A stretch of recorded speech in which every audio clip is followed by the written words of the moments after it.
Today, as we speak about domestic violence, I am honored to present to you a woman of not only great courage and strength, but a woman who is so dedicated to the betterment of her community. She shares her personal story of survival and her experience of abuse. Jackie Partlow, who moved to Vinton County in 2001, has spent much of her time volunteering in events involving her children and her community. Most recently, she became integral member in Vinton County Crime Watch and Citizens Emergency Response Team, reaching out to residents in any way to promote safety and well-being for those in Vinton County. She is the living definition of volunteer and community service, offering her time to others. Please welcome Ms. Partlow as she brings us inspiration to take a stand against violence.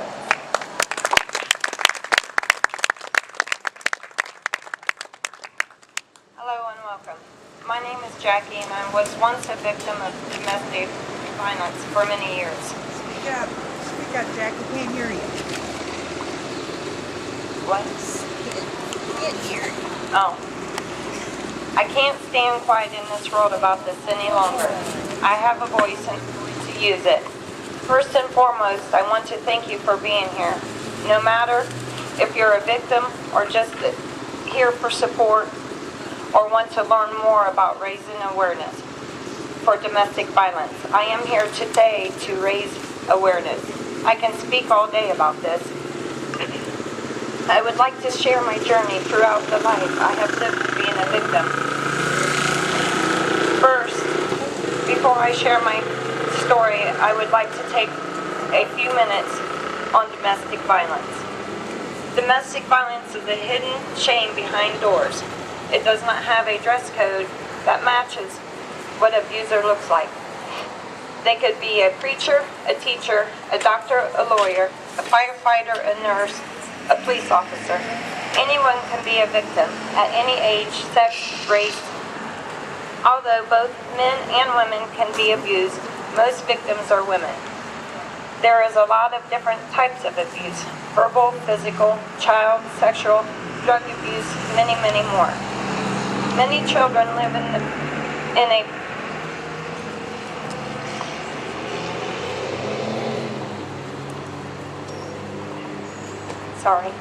Many children that live in a violent home is a victim. They may not get hit or even see anything, but they are not deaf. They can hear. They become the victim of the mental abuse. They may even carry this for the rest of their life. Even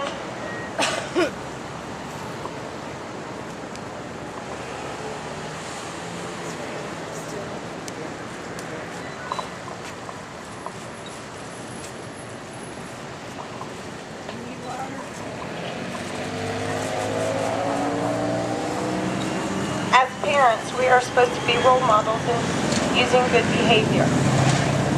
We are role models to them. Most children pick up on their parents' behavior at a very young age. Most of us teach our children not to hit, punch, kick, talk mean to others. We put a stop to it and teach them that it is not acceptable. Yes, people are going to have a disagreement from time to time, and there's a difference between domestic violence. Make it short. Have a time frame of 5 minutes. If you see that you cannot come to an agreement, then have a code word for your other partner to understand that you need to talk about this later. This will show your child that it can be solved. If your child asks why you fight, don't lie to them. Explain to them that people have disagreements. Try to stay away from the word fight. Let them know that you still love each other. Let's think about this: the price children pay for the act of domestic violence in your home. The home is to be the safe place. Here is just a few things that your children may go through. Lack of belonging, feeling lost, guilt, shame, feeling hopeless, fearing fearful, trouble interfering with peers, trust with others, depression, bad grades, blames themselves, how to problem solve, and become a bully. So with that being said, don't you think that it's time to stand up for your rights and show your children that you are no longer going to live the victim of domestic violence. Show them that you are the role model. You want to be proud of your children. If you don't get the help, then how can they be proud of you? Show them you have wings of an angel and you can fly. Please bear with me. This is my first time talking about this in front of a crowd. I never talked about my life as a battered woman before about a year ago. I met this wonderful friend. As time went on, we have learned that we were both victims, and we have been able to talk about this and understand. I am not going to stand here today and lie and say it's not easy getting out, but I can stand here today and say that I am blessed to stand here to share my journey with you and hope I can reach out just to one of you. My journey began when I was 7. It was towards the end of my mom and dad's marriage. My brother and I seen things no child should see. My dad hitting my mother, sitting on top of her. I remember seeing blood. For about a week, I heard a lot of yelling between them. It didn't last long before my dad moved out.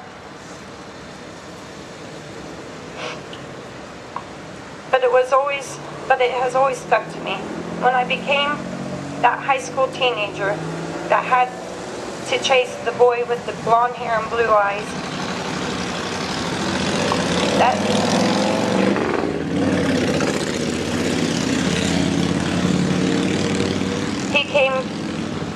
he was very controlling over the years. I look at my journey now, and that was nothing compared to my road in life about to take me down. I was 19 when all this started. Young and dumb, I thought I knew what love was. Boy, was I wrong. I was not married to this man yet. I always took his sorry, I will not do this again, and trusted in him. Being a natural human being, I often would give him the benefit of the doubt, often seeking love that we trust over and over again, and most times even reading the signs as we should. He drank a lot. It all started with him first, when he would pull my arm if I was not doing something he wanted me to. Always thinking it would stop, hoping that was. I would lie to my mother, telling her that I just got into a fight uptown, nothing to worry about. She knew what was going on, as well as I did. But not knowing how or where to get help, I would make up excuses for him. Most of the abuse came from his drinking. The slap to the face turned into the punch in the head. Choked with hands until nearly unconscious. I would be kicked in the back and sometimes to the head, so bad that I would see stars.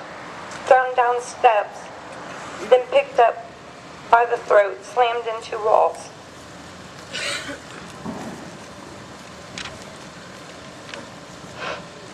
Would rip the hair out of my head. Turning the burner on the stove while my head so close, I remember smelling burnt hair. Before I even married this evil demon, he turned the abuse onto my own mother over a TV remote. It took me and his brother to get her off of her. This was just days before I was to marry this man. Did I want to marry him? No. But when you hear the words, "I will kill you,"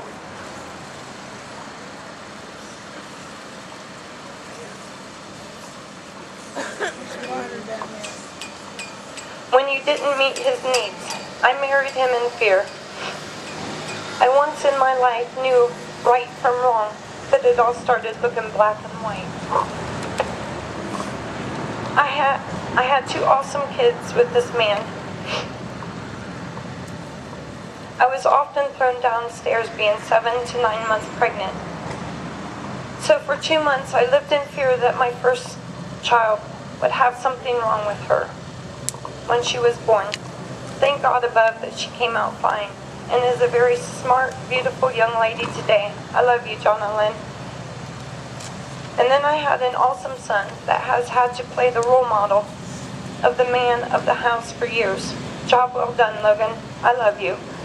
Many days and nights, whenever he would walk into the door, my mind would feel like it was many days and nights when he would walk into the door, my mind would feel like it was pounding out of my chest. My breathing would come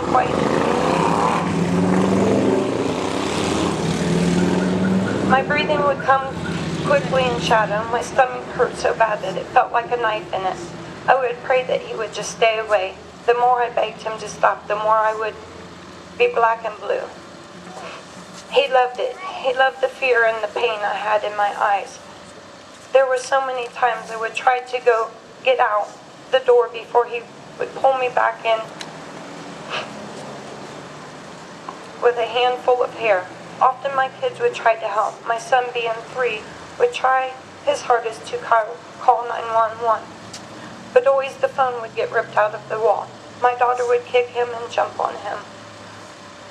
One thing about this is he never laid a hand on them.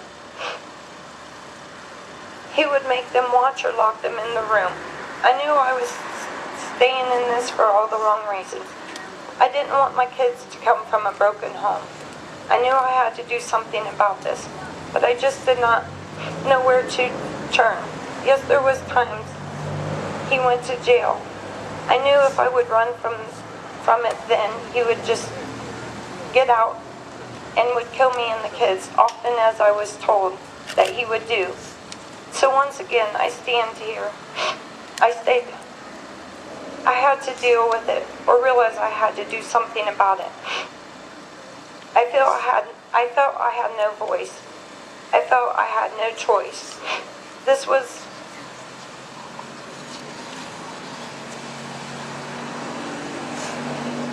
I had no choice.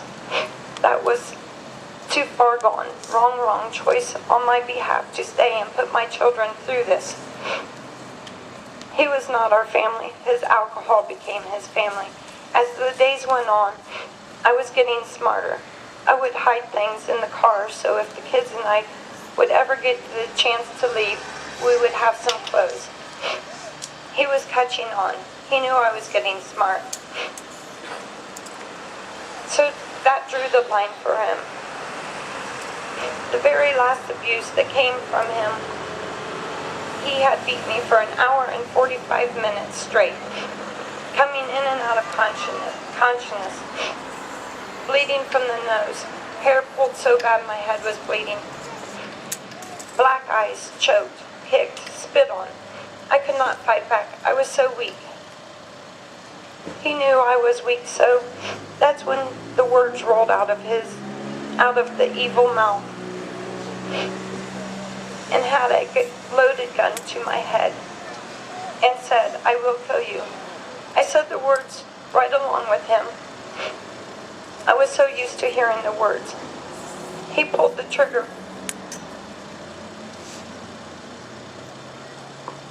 But something went wrong and it didn't go off. And one more time, thank God above.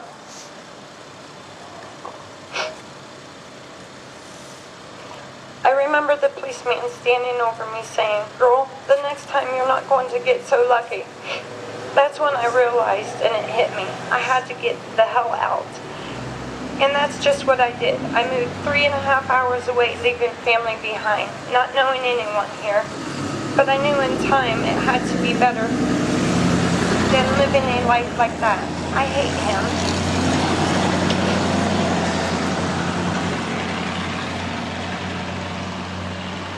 He does not know what he has done.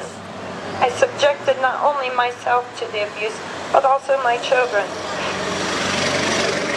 There is anger. It took me many years to discover this fact. I was aware of it, what it was doing to me. An angry heart is a sick heart. I am not going to stand here and say it's still not hard at times, because it is. I have put up and taken down walls still to this day. It's just like being in war. I find myself having nightmares to this day. But I will say that I am healing and I am blessed to stand here today alive. God gave me these wings to fly away from this and a voice to speak out. So with those two great gifts, why not use them? I know this might not sound right to you, but I want to thank my ex. It has made me much stronger, much wiser, and thanks for making me a fighter. Makes my skin a little tighter and has me that much stronger. I want to close with a few thank yous. To my kids, John and Lynn and Logan, thank you for standing beside me, believing in me, and hoping that your hearts are healing from this. Mom loves you. I want to thank my mom for always being here for me. We never talked much about the abuse. We really didn't have to. We knew what was going on. I love you, Mom. I want to thank the policemen that helped me to my aid, even though that we were 3.5 hours away. I want to thank my dear friend Misty for being my stepping stone through this last year that we have got to know each other. We have cried many, many tears. I love you, Misty. I want to thank this guest speaker for coming, and I want to thank you all for being here. This is my journey forward, and I'm never looking back.